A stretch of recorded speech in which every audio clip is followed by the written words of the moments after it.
Hello viewers, this is Just Fake Network TV, a place where you can get the latest information about Nigerian news and out the news in details. Fani Kayode explodes. Buhari didn't just divide Nigeria, he killed her. Very former Minister of Aviation, Fani Kayode is at it again. He has taken a side with Obasanjo and Buhari despite their differences.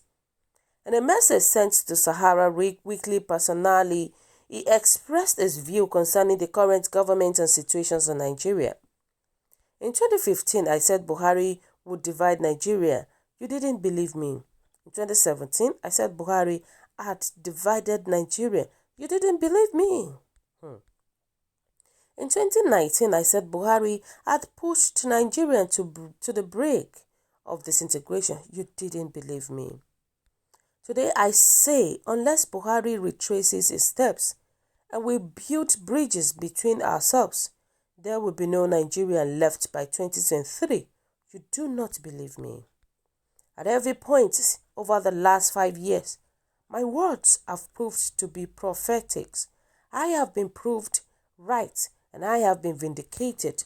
Those that doubt my admonitions, counsel, and words do so at their own peril, and frankly, it takes nothing from me one way or the other. It is the message that matters and not what you think of the messenger. The bitter truth is that the greatest catalyst for the disintegration of Nigeria and the most useful and prized gift to those that believe Nigeria ought to break up into pieces is Muhammadu Buhari. He has done more for their cause than any Nigerian living or dead. He has served their purpose very well because he has not only totally divided Nigeria and destroyed our country's sense of national cohesion and unity, but he has also butchered her, hacked her into pieces, and buried her in many different locations. A precious egg called Nigeria was placed into his hands in 2015, but he has crushed its shell, broken its spirit, and destroyed its souls. Today you see and hear hundreds of thousands of sons and daughters of the Southwest, led by men and women like George Akinola and Shola Salako, proudly marching and demonstrating in the streets of the capitals of many of the Western powers, demanding for the right of self-determination and the establishment of the sovereign and independent state of Oduduwa. Today you see and hear millions of Igbo youth all over the world, led by titanic warriors and formidable men like Nnamdi Kanu, Tony Inadi, and Ralph Nwazuruike, defying the odds, risking their lives and liberty, and demanding for a referendum in the southeast and the establishment of the Republic of Biafra.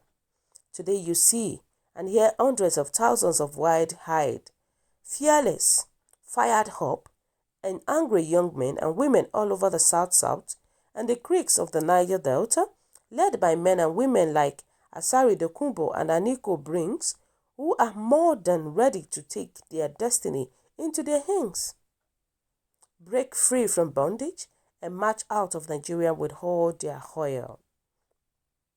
Today you see and hear hundreds of thousands of determined, embodied, fiery, and courageous young men and women in the Middle Belt like Obadiah Malafia, Jonathan Asake, and Ibrahim Bono, fearlessly speaking up for the millions of people in their zone who have been subjected to the indifferences, callousness, wickedness, tyranny, and subjugations of the Buhari regime. Today you see and hear millions of the bold and fearless youths of the Core North itself, led by a new generation of brave, determined, proud, strong, and extremely tough young men like Nastura Asha Sharif and Shatima Yerima, speaking out in anger and screaming, "Enough of this barbaric carnage that they are witnessing on a daily basis and that has plagued their farms, towns, and streets." If this collective hunger is not well managed, if these concerns, challenges, agitation are not handled with sensitivity, understanding, restraint, wisdom, and care, if the Buhari administration continues to display its characteristic contempt, impunity, and disdain for the concerns, fears, for the concerns and will of the people. Fear. We may be pushed over the brink, and our country may well be plunged into a long, terrible, catastrophic conflict in which millions will die, and no one will or can win. Sadly, today in Nigeria, we are no longer our brother's keeper, and the noble concept and exemplary virtues of love, kindness, charity, mutual respect, peaceful coexistence, and treating our neighbors as we would ourselves have become scarce commodity. Sadly, we have become a failed state of chartered dreams, and angry people sitting on a cage of gunpowder and on the brink of yet another civil war. For this, coupled with its other numerous atrocities and failures, history will judge President Muhammadu Buhari harshly, and posterity will not be kind to him.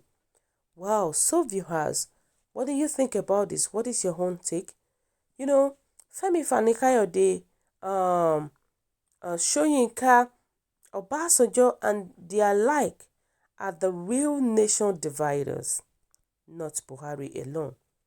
Because we commoners believe that when things goes rough, the only solution or way forward is for leaders of goodwill to come forward with the useful solutions, not to stay back, to criticize and cause confusion and cause hatred and cause tribalism, ethnicities, religions divide, and encouraging the people to go against government of the day. The question is that what are they doing about it?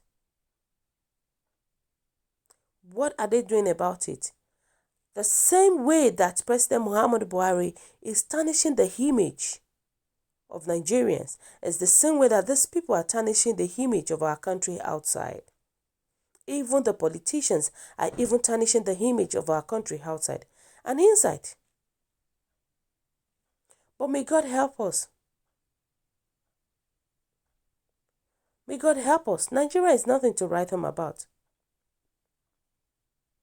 But we need to even say it, that our Nigerian president should come back to his senses and do the right thing. The way we are heading to is nothing to write home about. Let's hear what people are saying. You know, some people were saying that those who are close to Buhari had better told him to study carefully what happened to King Louis of France, whose contempt for the people are insensitivity to their prolonged suffering. Ushered in the French Revolution, it should not help write a history that will forever hold him in infamy. The fact is that his own time has turned to a history that people will keep on remembering and start saying that during President Muhammadu Buhari, things was worse. That is just a fact about it. May God help us. People were saying that he is beating the drum of disintegration very loud. New nations in the making. Very soon we will go home peacefully. All hail Buhari. All hail Biafran, our great nation. Long life Maxi Nnamdi Kanu, our great leader. You know, some people were saying that you are right, my brother. Buhari has divided Nigeria. He has spoiled everything for us. Definitely, we are not saying that Fani Kayode is not right. Of course, Fani Kayode is right. But my question is that all those people coming out to castigate President Muhammadu Buhari, what impacts are they making? Is it only for mouth alone? And the question is that when they were a leader, what did they do? What positive impacts did they make in Nigeria? That's the questions that we need to ask. You know, the fact is that everything Femi Kayode is shouting about did not start with President Muhammadu Buhari. Let's just be real to ourselves. We cannot shift all the blame to President Muhammadu Buhari. All our past leaders, just like what I've been saying in one of my videos, and what I keep repeating is that all our past leaders contributed to the state of affairs in Nigeria. And when they were in the saddle to make fundamental changes and reform or restructuring, they blew their chances to make history. Obasanjo, rather than initiate and produce a people's constitution, was busy pursuing third term. So it doesn't even start from President Muhammadu Buhari. It has started before then. So let them not single-handedly Buhari out. That is the one that actually finally spoiled the whole thing. Because the man is not dancing to the tune, or is not the man they wanted to win election. Fine, we know that Buhari is not doing well in this present administration, but the fault is not basically on Buhari alone. Our past leaders too, they are at fault. So viewers, what do you think about this? What is your own take? Kindly drop your comments. I have a comment section below. For those who subscribe, we want to say a very big thank you to you. Want to say God bless you. If you're yet to do so, kindly press the subscription button below. And also, please don't forget to press the notification button so that whenever we upload news, you will definitely be the first person to watch our latest news anytime, any day. Bye.